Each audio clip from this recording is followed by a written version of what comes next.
14장 1절로 13절까지인데 먼저 11장 어제 본문이죠. 13장 11절로 18절까지를 잠깐 정리할 필요가 있습니다. 두 번째 짐승이 나타나는데 어린 양처럼 두 뿔이 있고 용처럼 말을 하죠. 처음 짐승의 권세를 행하고 땅과 땅에 사는 자들로 처음 짐승에게 경배하도록 합니다.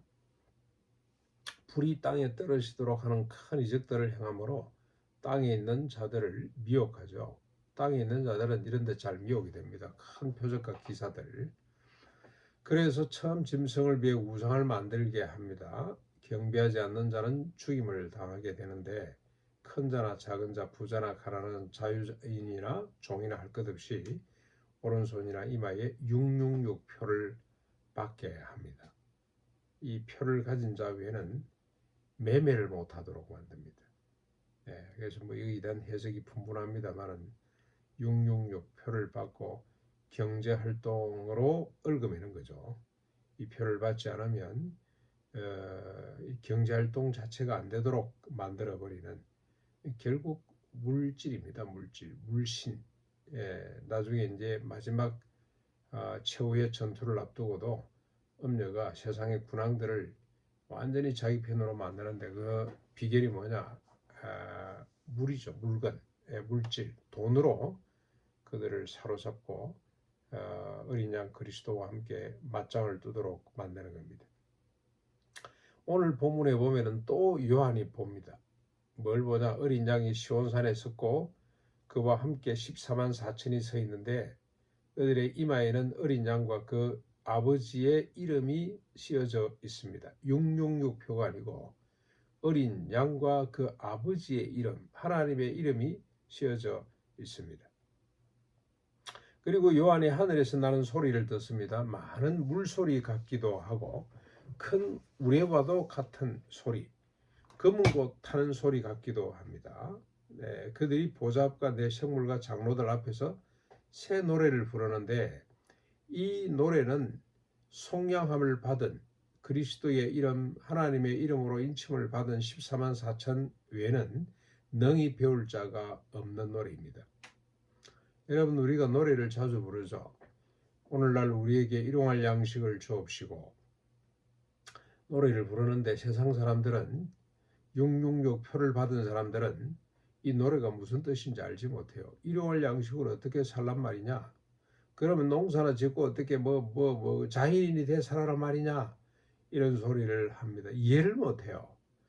심지어 교회 안에도 많은 사람들이 이 비밀을 깨닫지 못하고 이 노래를 부를 줄 몰라요. 이 성가대 찬양이나 또 우리가 이 찬송가라고 묶어놓은 이 찬송에 보면 실제로 성도가 불러야 될 노래가 너무너무 많이 빠졌다는 생각이 듭니다. 아침 7시 온 사람이나 오후 5시 온 사람이나 동일한 임금을 주는 하나님의 나라 이런 노래를 들어본 적이 없어요.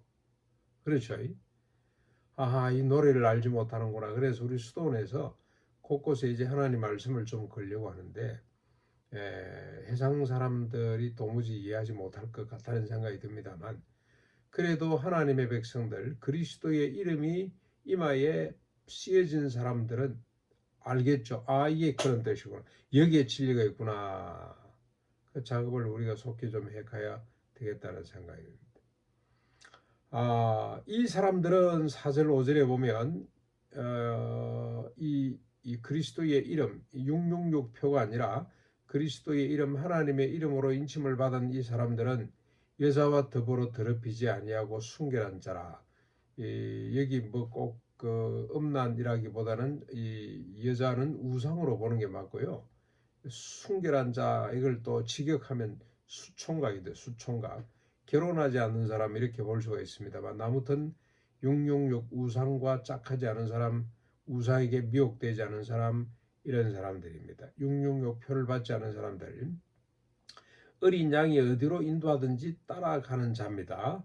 처음 익은 열매로 하나님과 어린 양에게 속한 자들입니다. 그 입에는 거짓이 없고 흠이 없는 자들입니다. 또 요한이 봅니다. 다른 천사가 날아가는데 땅에 거주하는 모든 민족과 종족 방언 백성에게 전할 영원한 복음을 가졌습니다. 그가 큰 음성으로 이릅니다. 하나님을 두려워하며 그에게 영광을 돌리라. 이는 그의 심판의 시간이 이르렀음이라. 복음 가운데 하나죠. 이제 하나님의 심판이 가까웠으니 하나님께 영광을 돌리거라. 하나님을 두려워하거라. 이 비밀을 가진 자가 날아갔습니다. 또 다른 천사가 곧 둘째가 그 뒤를 따르면서 말합니다. 무너졌도다 무너졌도다 큰 성 바벨론이여 모든 나라에게 그의 음행으로 말미암아 진노의 포도주를 먹이던 자로구나. 바벨론의 멸망, 이 바벨론은 이미 없어졌습니다만 멸망했습니다만은 상징적이죠. 하나님을 대적하던 나라. 그리고 우상을 숭배하던 나라는 무너졌다. 그 큰 성 바벨론이 무너져 버렸다는 겁니다. 그리고 또 다른 천사고 셋째가 그 뒤를 따라 날아가면서 큰 음성으로 이릅니다. 만일 누구든지 짐승과 그의 우상에게 경배하고 이마에나 손에 표를 받으면 하나님의 진노의 포도주를 마시리니 거룩한 천사들 앞과 어린 양 앞에서 끄지지 않는 불과 유황으로 고난을 받을 것이며 밤낮 쉼을 얻지 못하게 될 것이다. 지옥의 행벌이죠. 영원한 심판의 행벌을 받게 될 것이다. 그러면서 뭐라 그럽니까? 성도들의 인내가 여기 있다. 하나님의 계명과 예수에 대한 믿음을 지키는 것이다. 이게 믿음, 인내고 이게 우리가 정말로 살아가는 성도의 자세입니다. 하나님의 계명과 예수에 대한 믿음을 지키는 것, 십자가 부활에 대한 그 믿음을 견고히 갖는 것. 그리고 있는데 또 요한이 하늘에서 음성을 듣게 됩니다. 기록하라. 지금 이후로 주 안에서 죽는 자들이 복이 있다. 이걸 기록하라는 거죠. 주 안에서 죽는 자들이 복이 있다. 수명이 다 돼서 죽는 자도 있겠습니다만 주님 때문에 죽는 자들 복이 있다. 왜 복이 있습니까? 성령님이 증언합니다. 성령님이 이러죠. 그러하다 그들이 수고를 거치고 시리니 이는 그들의 행한 일이 따름이라. 이제 죽음으로 그들이 쉬게 되는 거죠. 이 땅 위에서 죽기 전까지는 우리가 어떻게 해야 됩니까? 수고해야 된다는 뜻이겠죠. 뭘 위해서?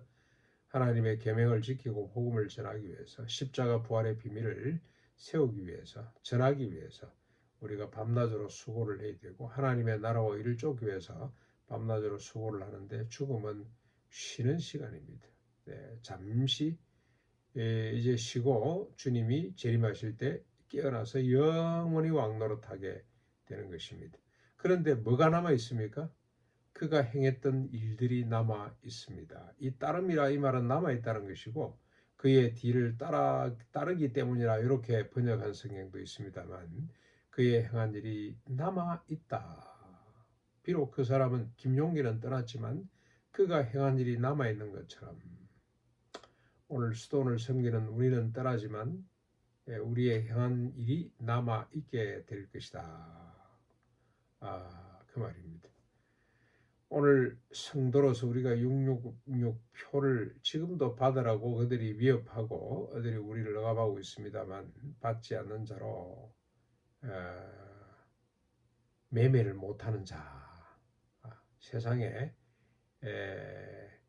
이 경제 논리에 맞지 않는 자겠죠. 그렇게 살아가면서 끝까지 하나님 말씀을 지키고 하나님의 나라와 일을 위해서 오늘도 힘써 달려가는 죽기 전까지 우리가 쉼없이 달려갈 수 있기를 주님의 이름으로 축원합니다.